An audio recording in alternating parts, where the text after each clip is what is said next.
My childhood neighbor harassed me since I was a kid, so I set a trap and nailed his confession on tape. 2 years later, he tried to blackmail me with new evidence, and I had it sealed as Exhibit A. I was tanning by the pool with a book covering my face when someone walked up to me and licked my shoulder. It was a part of my skin that was extremely raw and sunburnt, so my immediate reaction was to slap him. I didn't even realize it was a child until I heard the tears. His nose had somehow already started to bleed, and everybody turned to face us. "Yo, did that bitch just hit a child?" I heard one of the guys yell, and before I could say anything, the kid just yelled, "This cell just hit me." Suddenly, his dad came stomping over towards me and handed me a piece of paper. "Write down your contact details because we're suing you." Well, I had just downed 7 glasses of Aperol Spritz, so I was in no position to argue. Drunk me wrote down my full name, address, and phone number. They left right after, and I was so woozy that I tried to go back to sleep. Except when I woke up, my bikini wasn't on anymore, and I was completely unclothed. Luckily, the pool was completely empty, and no one had seen other than a creep jerking it on the other side of the pool. I immediately covered up and went inside. Like, what the actual F was going on? I felt like I was in a bad dream or something. I tried to take a cold shower and sober up when suddenly black vomit began to pour out of my throat. There was so much liquid it could have hydrated the entire continent of Africa. That's when I realized my drink had been spiked. I immediately turned on my phone, trying to research my symptoms and find out what substance I had taken. And that's when I noticed my phone had been spammed with notifications. Instagram was the first app I clicked. I had gained 99 plus followers, with dozens of DM requests. Someone had posted my unclothed body by the pool on my page, and tagged all of my followers in the comment section, including my boyfriend. I thought back to that kid, the details I had written down. I had to stop myself from punching a hole in the wall with my skull, because I had felt so guilty for hitting his child that I not only gave away every social media handle I had, but the passwords for each account too. And now here he was, ruining my life, and I had no one to blame but myself. After burying my head in my hands and having a "why does this shit always happen to me" moment, I tried to delete everything, and I guess he had noticed that I was active, because suddenly I was logged out, and the password was changed too. I splashed some cold water in my face and pinched myself until I bruised just to prove to myself that I wasn't hallucinating. I tried to FaceTime my boyfriend and explain what happened. "Oh, thank gosh you picked up. I don't want to hear it," he interrupted. He told me that we had already talked about me in revealing clothing, and I was an effing embarrassment. And when I broke down in tears trying to explain everything, he burst out laughing, right in my face. This is actually a really entertaining lie, but F you. He then hung up and blocked me on everything. That's when I finally got the text that explained everything. It was an unknown number, but I'd recognize that formal writing anywhere. I knew it was my ex-neighbor, Tom. It read, "May I inquire whether you are now prepared to formally accept my offer?" As soon as I read it, I grabbed the pillow of the hotel room and started banging it against the walls. You see, Tom was a guy that lived beside my childhood home. I was 5 and he was 12 when we started hanging out, and I always saw him as a sort of big brother. But when I turned 8, he brought me flowers and asked me to be his girlfriend. And even though I was a child, I knew it was wrong, because my teacher had given us dozens of talks on grooming and age-appropriate relations. So I told him no, but that we could still be friends. I still remember the coldness in his voice when he replied with, "Don't worry, one day you'll change your mind." At the time, I shrugged it off, not knowing the weight of his words. But ever since then, he has made my life hell. He has turned every friend that I've made against me, got me expelled from high school, pulled strings to make every community college in the tri-state area blacklist me from attending. I tried to get a restraining order, but he had cleared all the evidence and the police thought he was just some misunderstood boy who had a crush on me. So now here I was, 20 years later, trying to start a new life in a whole different continent, and Tom was still alive and stalking me, punishing me for rejecting him all those years ago, still trying to change my mind. So I replied with one simple word, yes, because I was about to ruin him back. Tom replied almost instantly with an address and a time. Tomorrow at 2 p.m., some fancy restaurant downtown. I knew this was stupid. I knew I should just pack up and leave again, but I was so tired of running, so tired of starting over every few years. Plus my boyfriend had just dumped me, and my entire social media presence was destroyed. What else did I have to lose at this point? I spent the rest of the night trying to figure out what Tom's game was. He'd been doing this for years. Every time I got comfortable somewhere, he'd show up and mess everything up. In college, he'd spread rumors about me. At my first job, he somehow got photos of me partying and sent them to my boss. When I moved to Chicago, he found out where I worked and called in fake complaints until they fired me. The guy was relentless. I remembered how he'd even shown up at my parents' funeral 3 years ago, standing in the back row like he belonged there. The nerve of him. The next morning, I woke up feeling like garbage. My head was pounding from whatever substance he'd slipped me. The hotel room spun when I tried to sit up too fast. I checked my phone and saw dozens of missed calls from numbers I didn't recognize. Probably people who saw those photos. I ignored them all and started getting ready for this meeting. I picked out the most conservative outfit I had, black pants and a button-up shirt. No way was I giving him any ammunition. I got to the restaurant early and waited outside. The place was one of those upscale spots with valet parking and a dress code. My plan was simple. Record everything on my phone. Get him to admit what he'd been doing all these years. Then finally have enough evidence for a restraining order, maybe even criminal charges. I was done being his victim. Tom showed up exactly at 2 p.m. He looked exactly the same as the last time I'd seen him 5 years ago. Same stupid haircut, same creepy smile, same way of walking like he owned the world. He walked up to me like we were old friends meeting for lunch. "Emma, so wonderful to see you again," he said. His voice still had that same condescending tone that made my skin crawl. I wanted to punch him, but I kept my cool. We went inside and sat down at a table in the corner. He ordered for both of us without asking asking what I wanted. Typical Tom, always had to be in control. When the waiter left, he leaned back in his chair and just stared at me. "You look tired," he said. "Long night?" I gripped my water glass so hard I thought it might break. "Cut the crap, Tom. What do you want?" He laughed and pulled out his phone. Started scrolling through photos. My photos. From Instagram. From Facebook. Even some I'd never posted anywhere. Photos from my apartment. Photos of me sleeping. "I want what I've always wanted, Emma. You." I felt sick to my stomach. "That's never going to happen," I told him. He just smiled wider. "Oh, but it will. See, I have everything now. Your photos, your messages, your entire digital life. And if you don't agree to date me, I'll make sure everyone you've ever known sees exactly what kind of person you really are." I started recording on my phone under the table. "So you're blackmailing me?" He shook his head. No.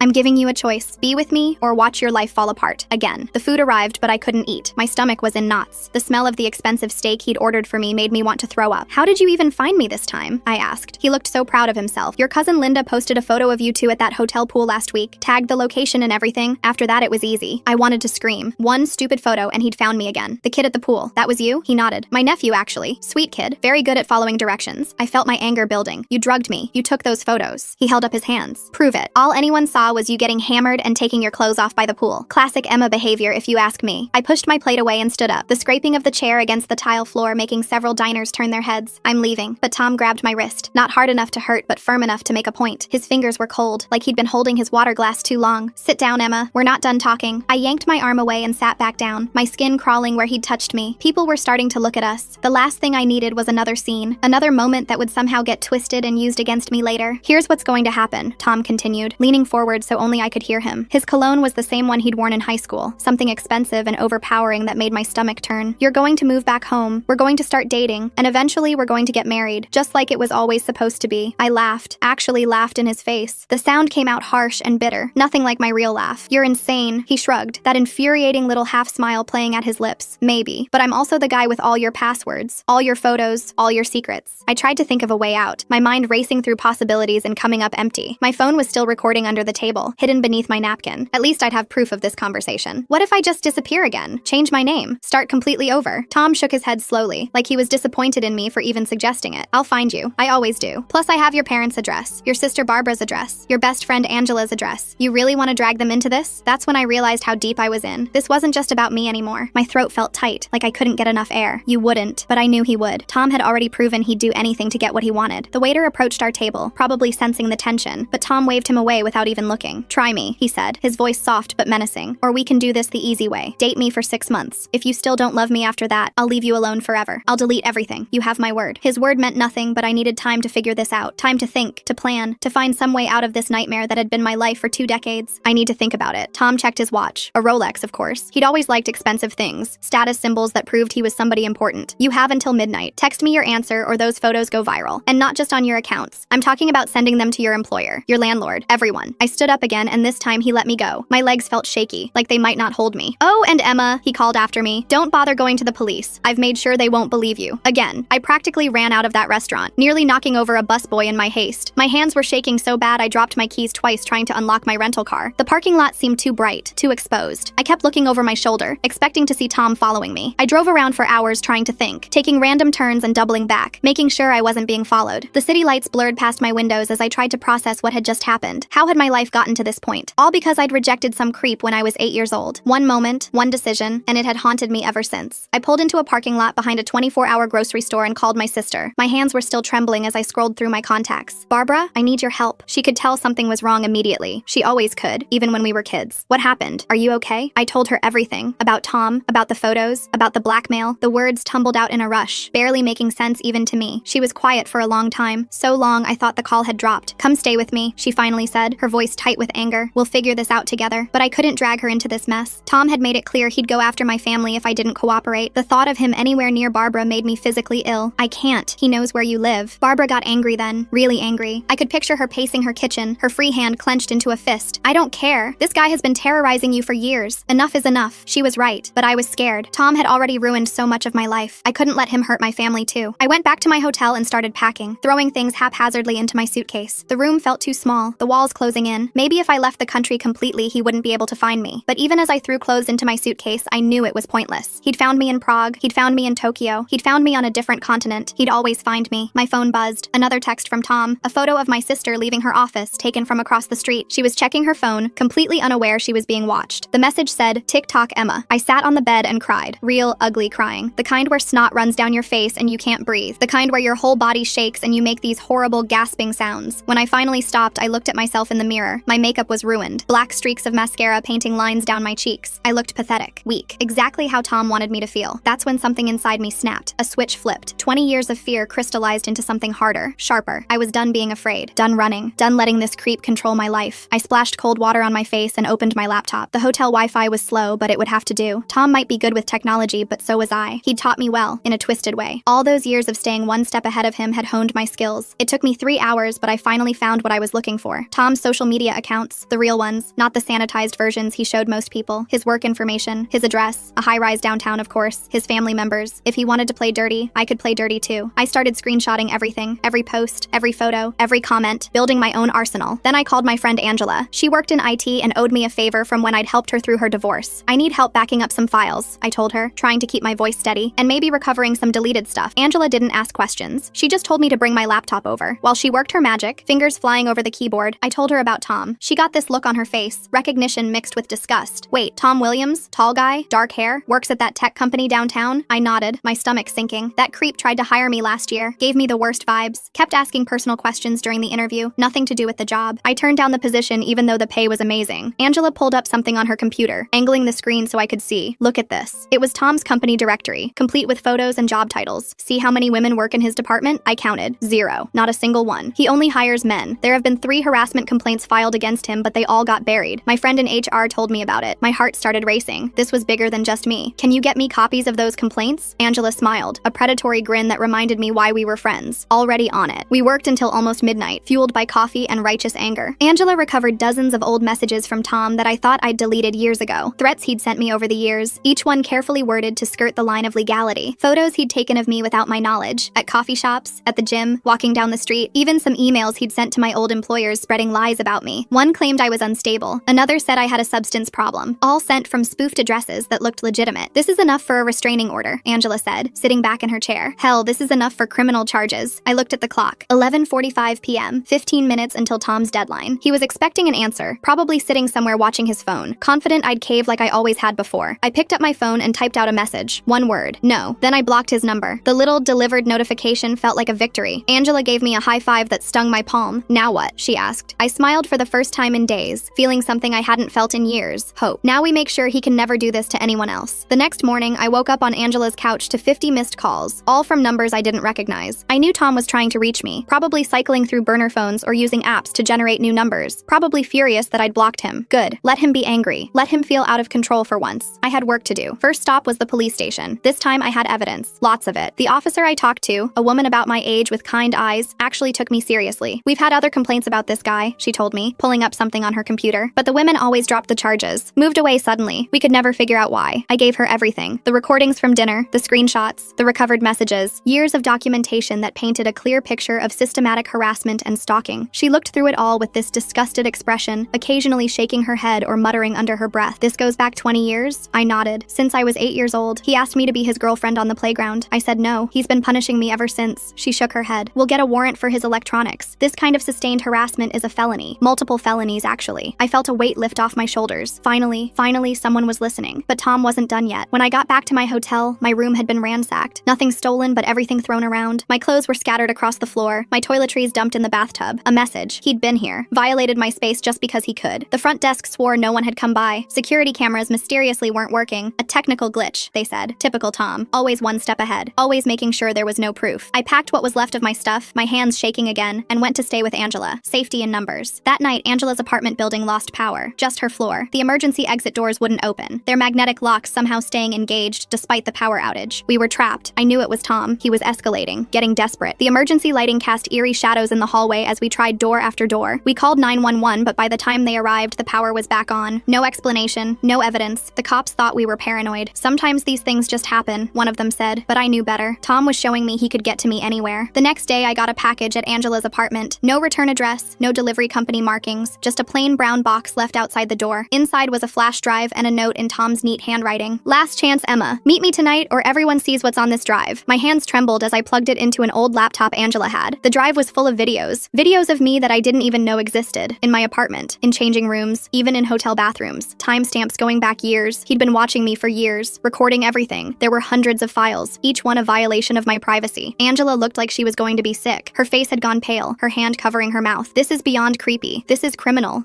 She couldn't even finish the sentence. I agreed, but I also knew Tom had probably covered his tracks. He always did. 20 years of practice had made him an expert at this. What do we do? Angela asked. I thought for a minute, staring at the screen full of evidence of Tom's obsession. Then I had an idea. A terrible, risky idea. But it might be our only shot. We give him what he wants, I said. Sort of. I unblocked Tom's number and sent him a text. Fine, you win. Where do you want to meet? He responded immediately, like he'd been waiting with his phone in his hand. An address appeared on my screen. Some cabin outside the city, up in the mountains where cell service was spotty. Of course he wanted to meet somewhere isolated, somewhere with no witnesses. But that could work in our favor too. I called Barbara and told her the plan. She thought I was crazy. You can't meet him alone. He's dangerous. This is insane, Emma. She was right, which is why I wasn't going alone. Angela had a friend named Steven who worked in private security. Big guy, former military, the kind of person you wanted on your side in a bad situation. Square jaw, alert eyes, hands that looked like they could break things. We hired him to come with us. The plan was simple. I'd go in wearing a wire, get Tom to confess everything. Steven would be right outside if things went south. Angela would be recording everything from the car with equipment she'd borrowed from work. It wasn't perfect, but it was better than nothing. Better than continuing to run. The drive to the cabin took 2 hours. 2 hours of second-guessing myself. 2 hours of wondering if this was the dumbest thing I'd ever done. The city gave way to suburbs, then farmland, then forest. The roads got narrower, windier, but I was tired of being afraid, tired of running, tired of looking over my shoulder. This ended tonight one way or another. Steven checked the wire one more time, making sure it was secure and transmitting clearly. You sure about this? He asked. His voice was gentle despite his intimidating appearance. I wasn't, but I nodded anyway. Just be ready if I need you. The cabin was exactly what I expected. Isolated, creepy, the perfect place for Tom's final power play. It sat at the end of a long dirt driveway, surrounded by dark trees. His car was already there, a black BMW because of course it was. I could see lights on inside, warm yellow glow against the darkness. I took a deep breath, tasting pine and cold mountain air, and walked up to the door. It opened before I could knock. Tom stood there with that same creepy smile, wearing a button-down shirt and slacks like this was a date. I knew you'd come around, he said. You always were smart. Inside the cabin was weirdly normal, like a regular vacation rental. Tom had set up dinner for two on a small wooden table, candles and everything, wine chilling in a bucket, like this was some romantic date instead of blackmail. The normalcy of it made it worse somehow. Sit, he said, gesturing to a chair. We have a lot to discuss. I sat down across from him. My heart was pounding so hard I was sure he could hear it, but I kept my face calm. Years of practice had taught me to hide my fear. I needed him to think he'd won. I've waited so long for this, Tom said, his eyes never leaving my face. He poured wine into 2 glasses, the liquid catching the candlelight. I didn't touch mine. 20 years, Emma. Do you know what it's like to love someone for 20 years and have them reject you? I wanted to scream that he didn't love me, that this was obsession, stalking, mental illness, but I bit my tongue. I needed him to keep talking. Needed him to confess everything while the wire was recording. I've done everything for you, he continued, taking a sip of his wine. Kept you safe, made sure you didn't end up with the wrong guys, protected you from making mistakes. I almost laughed at the delusion. Protected me? You ruined my life. Tom shook his head sadly, like I was a child who didn't understand. I saved you. From mediocrity. From settling for less than you deserve, less than me. He pulled out his phone and showed me more videos, his personal collection. See? I've documented our entire journey. Every moment, every milestone. Our children will love seeing how their parents got together. Now I did laugh. I couldn't help it. The sound echoed in the small cabin. Children? Tom, this isn't a love story. This is stalking. This is criminal. His face darkened, the mask slipping for just a moment. Don't say that. You don't mean that. I decided to push harder. Get him to admit everything while I had the chance. How did you do it? The college expulsion. The job losses. How did you manage all of it? Tom's ego won out. He loved showing off how clever he was. Always had, even as a kid. The college was easy. Fake emails from your account, some photoshopped pictures, a few rumors in the right ears. Your high school was even easier. Just had to convince them you were selling substances, planted some pills in your locker, made an anonymous tip. And my jobs? I prompted, trying to keep the disgust out of my voice. Tom smiled, warming to his topic. Anonymous complaints, health code violations. Sometimes I'd hack your email and send inappropriate messages to coworkers. Remember that job in Phoenix? I got you fired in 3 days. Personal record. He was so proud of himself. Like ruining my life was some kind of achievement. Some twisted game where only he knew the rules. What about the restraining order I tried to get? How did you make that go away? Tom laughed. Actually laughed. My uncle is a judge. He owed me a favor. Made sure your case never got past the initial filing. Told the cops you were just some girl with a crush making up stories. They ate it up. You should have seen your face when they dismissed it. I felt sick. All these years I'd blamed myself for not trying harder, but the system had been rigged against me from the start. And tonight? What's your plan for tonight? Tom stood up and walked around the table. His footsteps were heavy on the wooden floor. He sat down right next to me, too close. I could smell his cologne again, feel the heat from his body. Tonight you agree to be mine. We go back to the city together. You move in with me. We start our life together, the way it always should have been. He reached out to touch my face. I pulled back. And if I say no, his hand dropped. His expression hardened. Then I release everything, but not just online. I'll send it to every employer in the country, every landlord, every dating site. You'll be unhireable, unrentable, undateable. You'll have nothing and no one, except me. I'll still take you back. I'm generous like that. I stood up, moved away away from him, needed distance. You're sick, Tom. You need help. He followed me, backed me against the wall. The wood was cold against my back. The only thing I need is you. His hand went to my throat, not squeezing, just resting there. A threat, a promise. Say yes, Emma. Say you'll be mine. I looked him right in the eyes, saw the madness there, the entitlement. 20 years of rejection crystallized into this moment. Never. That's when he snapped. His hand tightened on my throat. Not enough to really hurt, but enough to scare me. Enough to make me understand he could hurt me if he wanted to. Wrong answer. But before he could do anything else, the door burst open. Stephen came charging in like a bull, tackled Tom to the ground. They struggled for a minute, but Stephen was bigger and stronger and trained for this. Soon he had Tom pinned, one knee on his back, Tom's arms twisted behind him. You okay? Stephen asked me. I nodded, rubbing my throat. The skin felt tender. Yeah, did we get enough? Angela appeared in the doorway with her laptop, looking triumphant. Oh, we got everything. His whole confession, the assault, everything. Crystal clear audio. Tom was struggling against Stephen's hold, his face pressed against the floor. You set me up. I smiled. Actually smiled. Yeah, I did. Guess you're not the only one who can plan ahead. The police arrived 20 minutes later. Real cops this time, not Tom's connections. They listened to the recording, looked at all our evidence, put Tom in handcuffs. The metal clicking closed sounded like freedom. This is a mistake, he kept yelling. She's lying. She's always been a liar. You don't understand what she's like. But nobody was listening to him anymore. His power was broken. The spell was shattered. As they led him away, he looked at me one last time. His eyes were wild, desperate. This isn't over, Emma. I'll be back. I always come back. The officer shoved him into the car, not gently. Not this time, she said. With everything we have, you're looking at 20 years minimum. Stalking, harassment, assault, breaking and entering, cyber crimes. You're done. Tom's face went pale, finally understanding that he'd lost, that his obsession had finally caught up with him, that there would be no more second chances, no more clever escapes. I stood there watching the police car disappear down the dark road, its red taillights fading into the distance, 20 years of fear going with it. Angela put her arm around me. It's over, she said. It's really over. I nodded, feeling something I hadn't felt in so long I'd almost forgotten what it was called. Peace. For the first time in 20 years, I was free. The next few weeks were a blur of legal stuff. I had to testify at Tom's preliminary hearing, give depositions, meet with prosecutors. The whole thing was exhausting, but worth it. Tom's lawyer tried to paint me as some crazy ex who was making everything up, but the evidence was overwhelming. The wire recording from the cabin, the videos he'd taken of me, the recovered messages, years and years of digital stalking, all documented and verified. Angela came with me to every meeting. She'd become like my bodyguard, making sure I was never alone. Stephen even offered to do security sweeps of my new apartment for free. Turns out Tom had made a lot of enemies over the years. Women who'd worked for him and quit suddenly. Neighbors who'd gotten weird vibes. Even his own family seemed relieved he was locked up. His sister reached out to apologize, said she always knew something was off but never knew how to help. I got a new job pretty quickly. Turns out when you're not being sabotaged every few months, employers actually want to hire you. Who knew? The company was small but growing, good benefits, nice coworkers, a normal boss who didn't make my skin crawl. I even started dating again. Nothing serious at first, just coffee dates and casual dinners, testing the waters. It felt weird not having to look over my shoulder constantly. Then one day I got a call from the prosecutor. Tom had tried to hire someone to hurt me from jail. Another inmate snitched for a reduced sentence. They had recordings of Tom offering commissary money and outside connections in exchange for taking care of his problem. That added another 10 years to his sentence. The idiot just couldn't help himself. Even locked up, he was still trying to control me. My sister Barbara threw a party when we found out. Nothing fancy, just family and close friends at her house. We ordered pizza and drank cheap wine, and I cried happy tears for the first time in forever. My cousin Linda felt terrible about posting that pool photo. I told her it wasn't her fault. How could she have known? Tom would have found me eventually anyway. He always did. I started seeing a therapist to deal with everything. 20 years of trauma doesn't just disappear overnight. Some days were harder than others. I'd have panic attacks in crowds, jump at unexpected noises, check my locks 5 times before bed. But slowly it got better. The nightmares became less frequent. The hypervigilance faded. I started to feel like a normal person again. 6 months later, I was at a coffee shop when I saw a familiar face. Tom's nephew, the kid from the pool. He was with his mom, Tom's sister. She recognized me and came over looking embarrassed. The kid didn't remember me at all. I'm so sorry, she said, about everything. I had no idea what Tom was really like, what he made my son do. I told her it wasn't the kid's fault. He was just following his uncle's instructions. Kids do that. She told me Tom had been writing her letters from prison, crazy rambling things about destiny and true love and how I'd eventually come around. She'd stopped reading them, stopped visiting. Their whole family had basically disowned him. He was always odd, she said, even as a kid, possessive, controlling. We thought he'd grow out of it. I almost felt sorry for her. Almost. The trial itself was anticlimactic. Tom's lawyer convinced him to take a plea deal. 25 years with possibility of parole in 15. The prosecutor wanted to go for more but said this was a sure thing. No risk of a sympathetic jury. No chance of him walking on a technicality. I agreed. I just wanted it over. Wanted to move on with my life without this hanging over me. I was there when they read the sentence. Tom looked different in his orange jumpsuit. Smaller somehow. Less intimidating. He tried to make eye contact, but I wouldn't look at him. Didn't want to give him even that small victory. When the judge read the sentence, his shoulders slumped. Reality finally hitting him. He was going to spend the best years of his life in a cell. Good. After the sentencing, I did something I'd been thinking about for months. I went back to my hometown, visited all the places Tom had ruined for me, my old high school, the college that expelled me, the park where he first asked me out when I was 8. I reclaimed each space, made new memories memories to override the bad ones. It felt like closing a chapter, like exorcism, but less dramatic. I ran into my high school principal at the grocery store. He looked older, grayer. When he saw me, his face went red. "Emma, I heard about what happened with that Williams boy. I'm so sorry. If we'd known," I just nodded and walked away. His apology meant nothing now. The damage was done, but at least other girls would be safe from Tom. That counted for something. My ex-boyfriend tried to reach out once Tom's case made the local news. Sent me this long text about how sorry he was for not believing me, how he should have known I was telling the truth. I didn't respond. He'd shown me who he was when things got hard. When I needed him most, he'd laughed in my face, called me a liar. Some bridges weren't worth rebuilding. A year after Tom's arrest, I got a letter forwarded from my old address. No return name, but I recognized the handwriting. My hands shook as I opened it. Inside was a single sheet of paper. "I still think about you every day. We're meant to be together, Emma. I'll wait for you, however long it takes. Forever yours, Tom." I took the letter straight to the police. Turns out he'd been bribing guards to mail things for him. Added another 5 years to his sentence. Angela and I became even closer through everything. She'd joke that Tom had given me one good thing, a best friend who'd literally fight crime with me. We'd get drinks every Friday and toast to freedom and friendship and Tom rotting in jail. She was dating Steven now. They made a cute couple. He was teaching her self-defense. She was teaching him how to relax. I moved to a new apartment closer to work. Nothing fancy, but it was mine. I decorated it exactly how I wanted. Hung pictures on the walls. Bought plants I probably wouldn't keep alive. Adopted a cat who hated everyone but me. Normal life stuff. The kind of things you can't do when you're always ready to run, when you're always waiting for the other shoe to drop. Sometimes I'd forget about Tom for days at a time. Then something would remind me. A cologne smell. A black BMW. Someone walking too close behind me on the street. The fear would spike for a second before I remembered. He's locked up. He can't hurt me anymore. The relief was better than any substance. Better than therapy even. Just knowing he was behind bars where he belonged. 2 years after his arrest, I was promoted to manager at work. My boss said I was one of the most reliable employees they'd ever had. I almost laughed. If only they knew how unreliable my life had been before, how many jobs I'd lost, how many times I'd had to start over. But that was the past. This was my future. A future Tom couldn't touch. I started volunteering at a women's shelter, talking to other stalking victims, sharing my story, helping them navigate the legal system, showing them it was possible to fight back and win. Some of their stories were worse than mine. Some were scarily similar, but all of them were survivors. All of them were stronger than their stalkers thought. One woman asked me if I ever regretted saying no to Tom when I was 8. If I ever wondered how different life would have been if I'd just said yes. I told her the truth, not for a single second. Even knowing what he'd put me through. Even knowing the years of pain that followed. 8-year-old me had been right to trust her instincts, to say no to something that felt wrong. 3 years post-arrest, I was at Angela's wedding. Steven looked nervous in his tux. Angela looked radiant in her dress. I gave a speech about how they'd met, how they'd saved me from my stalker and found love in the process. Everyone cried, even Steven's tough military buddies. It was beautiful, the kind of happy ending Tom had tried to steal from me. I caught the bouquet because Angela basically threw it directly at my face. Everyone laughed. The photographer got a great shot of me looking shocked with flowers smacking me in the nose. Later that night, I met Jonathan. He was Steven's cousin. Funny, kind, had never heard of Tom Williams. We talked until the venue kicked us out, exchanged numbers, made plans for coffee. Dating Jonathan was easy in a way I'd forgotten relationships could be. No drama, no red flags, no possessive behavior, just two people getting to know each other, building something real. He didn't treat me like I was broken, didn't need to know every detail of my past, just accepted that I'd been through something hard and come out the other side. We'd been together 6 months when I finally told him the whole story. About Tom, about the stalking, about everything. He listened without interrupting, held my hand when I started crying. When I finished, he just said, "I'm glad you're safe now." No judgment, no weird questions, no making it about him, just support, understanding, love. The parole board contacted me 5 years into Tom's sentence. He was applying for early release, model prisoner apparently, taking classes, leading therapy groups, acting reformed. They wanted my victim impact statement. I spent weeks writing it, detailing everything he'd done, the jobs lost, the relationships ruined, the years of fear, the therapy bills, the life stolen. They denied his parole, would review again in 5 years. I married Jonathan on a beach in Florida. Small ceremony, just family and close friends. Angela was my maid of honor. She ugly cried through the whole thing. Barbara walked me down the aisle since our parents were gone. It was perfect. The exact opposite of whatever twisted fantasy Tom had built in his head. Real love instead of obsession. Partnership instead of control. We bought a house in the suburbs. Nothing fancy but ours. I planted a garden that actually grew things. Jonathan built a deck. We got a second cat who also hated everyone but me. Normal married life. Sometimes I'd catch myself waiting for something bad to happen. For Tom to somehow ruin this too. Then I'd remember. He's locked up. He has no power here. This life is mine. 10 years after his arrest, I got another letter. The prison return address made my stomach drop. But it wasn't from Tom. It was from his cellmate. Tom had died. Heart attack in his cell. Age 47. They found stacks of letters under his mattress. All addressed to me. All unsent. The cellmate thought I should know. Thought it might give me closure. I sat with that letter for a long time, waiting to feel something. Relief, sadness, anger, something. But all I felt was empty. Tom had wasted his entire life obsessing over someone who never wanted him. Died alone in a cell surrounded by unsent letters to a woman who'd moved on. It was pathetic. Sad in a way that had nothing to do with me. I told Jonathan that night. He held me while I processed it. Asked if I wanted to go to the funeral. I laughed at that. Actually laughed. No way was I giving Tom that final victory. Showing up to mourn the man who'd terrorized me for decades. His family could bury him. him, or not. I didn't care. He was gone, and that was all that mattered. Life went on. Jonathan and I had a daughter, named her after my mom. She's 5 now, strong-willed and stubborn and perfect. Sometimes I watch her playing and think about 8-year-old me, how one no had shaped my entire life. I'm teaching her to trust her instincts, to say no when something feels wrong, to never let anyone make her feel guilty for protecting herself. I still volunteer at the shelter when I can, still share my story. Tom is gone, but there are other Toms out there. Other women living in fear, running from shadows, rebuilding their lives over and over. I tell them it gets better, that they can fight back, that stalkers aren't invincible. They're just broken people who can't handle rejection. Sometimes new volunteers ask how I stayed so strong through it all, how I survived 20 years of stalking. I tell them the truth. I didn't feel strong. Most days I felt terrified, exhausted, ready to give up. But I kept going anyway, one day at a time, one small victory at a time, until those small victories added up to freedom. Last week I was at the grocery store with my daughter when I saw Tom's sister again. She looked older, tired. She recognized me and started to walk away, but I called out to her, told her I was sorry for her loss. She looked surprised. After everything he did to you? I shrugged. He was still her brother, still someone she'd grown up with. Grieving is complicated. We talked for a few minutes. She told me Tom never stopped talking about me, even at the end. The guards found journals full of my name, plans for when he got out, fantasies about our life together. She'd tried to get him help, but he refused. Insisted I was his destiny, his soulmate, that I'd come around eventually. Even dying, he believed that. My daughter tugged on my hand, ready to go. I said goodbye to Tom's sister and we left. In the car, my daughter asked who that lady was. I told her just someone I used to know. The simple truth, because that's all Tom was now. Someone I used to know. Someone who used to have power over me, used to make me afraid, but not anymore. Never again. Looking back, I probably should have seen the signs earlier. The intensity, the possessiveness, the inability to accept no. But I was 8. He was 12. I thought we were friends. Thought he'd grow out of his crush. Move on like normal people do. Instead, he let it consume him. Let rejection turn into obsession. Wasted his whole life trying to force something that was never there. These days, I barely think about him. Whole weeks go by without his name crossing my mind. I'm too busy living the life he tried to steal. Raising my daughter, loving my husband, working at a job I actually enjoy, tending my garden that somehow hasn't died yet, being normal, being free, being everything Tom never wanted me to be, myself. Sometimes people ask if I regret going to that cabin, putting myself in danger to catch him. I always say no. It was worth the risk to end it, to stop running, to take back control. Tom thought he was luring me into a trap. Really, I was luring him, using his arrogance against him, letting him think he'd won right up until the handcuffs clicked. My therapist says I've processed the trauma well, integrated it into my story without letting it define me. I like that. Tom was a chapter in my life, a long, horrible chapter, but not the whole book, not the ending, just something that happened that made me stronger, made me appreciate normal life more, made me value the people who actually love me. I'm 35 now. Tom's been dead for 2 years. I have the life I always wanted, the life he tried so hard to prevent. A loving family, real friends, a stable job, a house with a garden that's only half dead, 2 cats who tolerate me, in-laws who actually like me, the kind of boring, beautiful life that makes a good story unnecessary. Sometimes young women reach out after hearing my story, asking for advice about their own stalkers. I always tell them the same thing. Document everything, tell everyone, don't try to handle it alone, and never, ever blame yourself for saying no. You have the right to reject someone, to not return their feelings, to live your life without fear. Anyone who can't accept that isn't worth your time. I think about that 8-year-old girl sometimes, standing on the playground, holding dead flowers from a boy too old to be interested, knowing something was wrong even if she couldn't name it, saying no even though it would have been easier to say yes. I'm proud of her. Proud she trusted her gut. Proud she didn't let politeness override her instincts. Tom died believing we were meant to be together, that I was his soulmate, his destiny, his one true love. He never understood that love requires 2 people, that you can't force someone to feel something they don't, that rejection isn't a challenge to overcome. It's an answer to accept. He wasted 47 years learning that lesson, and in the end, he never learned it at all. But that's not my problem anymore. Never was, really. I've got a life to live, a daughter to raise, a husband to love, a garden to pretend I know how to maintain, 2 cats to feed, a job to do, friends to see, a future to build. All the normal, boring, beautiful things Tom tried to take from me. All the things that matter more than one broken man's obsession. My story could have ended differently. I could have given in, said yes to make him stop, lived whatever twisted life he'd planned for us. But I didn't. I said no at 8 and kept saying it for 20 years, until finally the world heard me, believed me, helped me. And now he's gone and I'm still here, living proof that stalkers don't always win, that victims can become survivors, that no means no, even if it takes decades to enforce it. So that's my story. Girl meets boy, girl rejects boy. Boy spends 20 years stalking girl. Girl finally gets evidence and boy goes to prison forever. Boy dies alone surrounded by unsent love letters. Girl lives happily ever after with someone who actually respects her boundaries. Not exactly a fairy tale, but close enough. The kind of ending Tom never saw coming. The kind where I win.